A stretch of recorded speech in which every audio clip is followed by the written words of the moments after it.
Bonjour, je suis Guillaume, je suis le créateur de The Escape Agency qui est ouvert depuis le 23 novembre. J'ai découvert les escape games un peu par hasard. Je crois que j'ai commencé par Int Hunt, le bureau de James Murdoch. Ça m'a beaucoup plu, donc j'ai essayé de faire un peu tous ceux qu'il y avait sur Paris. À ce moment-là, c'était encore facile de pouvoir faire l'intégralité des escape games. Vraiment, l'idée m'a plu. Je suis même allé en faire quelques-uns à Budapest. Et quand je me suis rendu compte qu'il y avait quelques escape games qui étaient ouverts par des passionnés, qui avaient fait ça eux-mêmes, créé leurs propres énigmes et même construit la salle de leurs propres mains, je me suis dit pourquoi pas moi. Donc je me suis lancé dans l'aventure. Donc, j'ai commencé vers le mois d'avril-mai à réfléchir un peu à des énigmes que je pourrais faire en me basant sur ce que j'avais vu, en essayant de ne pas reproduire les mêmes erreurs ou de faire des choses un peu différentes. Puis après, je me suis vraiment lancé au mois de juin à créer la boîte, rechercher un local.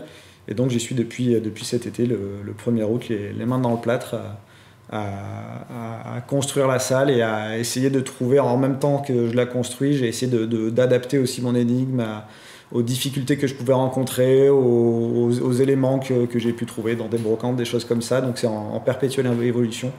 Et depuis 3 mois, ça travaille. Et je pense que ça va encore évoluer parce que j'ai pas envie de faire quelque chose de statique. Même si les gens viennent qu'une seule fois, je pense que c'est une salle qui va toujours évoluer sur la durée parce que je pense que j'aurai toujours des idées que j'aurai envie d'appliquer, pas forcément dans une nouvelle salle parce que j'aurai pas la possibilité tout de suite d'avoir une nouvelle salle. Mais voilà, ce sera un travail continu. La première salle, et il s'agit de l'appartement du docteur Kang, qu'il va falloir visiter. Le docteur Kang, qui est un scientifique dont on se méfiait pas trop parce qu'il est un peu étrange, mais il avait pas l'air menaçant.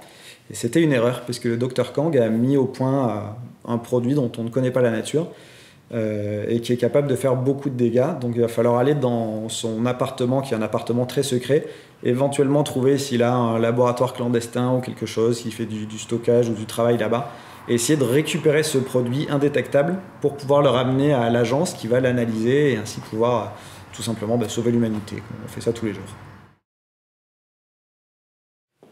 Ce que j'ai voulu pour The Escape Agency, c'est que ça soit vraiment complètement immersif et en faisant quelque chose qui soit cohérent d'un bout à l'autre et de ne pas accueillir les gens en leur disant bon, maintenant on va faire un jeu et que dès le début, dès l'inscription, tout de suite les gens soient dans l'histoire, dans le scénario et c'est en faisant ça, je pense, qu'on arrive à se retrouver avec des gens de tout âge qui sont comme des gamins dans la salle à vraiment s'amuser. Donc j'ai essayé de surprendre en fait parce que il y a des gens qui ont fait beaucoup d'escape games et qui ont tendance à tout de suite retrouver, moi ça m'est arrivé de faire des salles des fois en 36 minutes parce que je retrouvais des chemins de pensée, des logiques qui sont communes à beaucoup de salles. Donc ce que j'ai essayé de faire, c'est que pour les néophytes comme pour les habitués, ça soit quelque chose de surprenant et où on puisse mettre autant de temps, quelle que soit l'expérience qu'on a dans les escape games. J'ai voulu faire aussi comme différence notamment, il y a la communication avec les agents secrets qui sont dans la salle, où j'ai pas voulu faire ce qui se fait un petit peu partout, c'est soit un écran, soit par haut-parleur. Donc j'ai fait quelque chose d'un peu différent là aussi que les futurs agents secrets pourront découvrir. Oui, je vais ouvrir une deuxième salle, puisqu'il y a une cave qui est très intéressante, qui a une disposition et un cachet qui sont assez intéressants, et qui en plus est très adapté à l'idée initiale que je voulais faire déjà depuis plusieurs mois. Donc je pense que d'ici moins d'un an, il y aura une nouvelle salle qui ouvrira à The Escape Agency, et donc une nouvelle opportunité de sauver le monde. Moi, mon coup de cœur à Paris, en tout cas, ça serait The Game, et notamment la danseuse parisienne, parce que tout le monde a tendance à préférer Braquage à la française. Et je trouve que la danseuse parisienne, c'est un petit peu plus inattendu, parce c'est moins ce vers quoi on va aller, le film d'action et tout ça. Et il y a vraiment un charme, des énigmes très originales. Donc je pense que c'est une des salles que j'ai préférées. Après, j'aime beaucoup aussi Game Escape et la Lock Academy. Notamment dans tous les escape games qui sont faits par des passionnés qui ont vraiment fait ça par envie. Donc je suis allé aussi faire quelques repérages à Budapest et je trouve qu'il y a des choses assez intéressantes parce qu'ils sont souvent différents de ceux qu'on a pu avoir à Paris.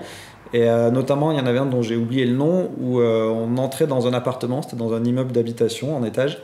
Et il n'y avait personne pour accueillir. Et là, le jeu démarrait quasiment dès qu'on entrait dans l'appartement, sans qu'on ait trop d'explications, sans qu'on sache tout de suite quoi faire. J'ai trouvé le concept intéressant. Voilà, puis il y avait d'autres spécificités aussi que j'ai essayé d'adapter en tout cas à The Escape Agency.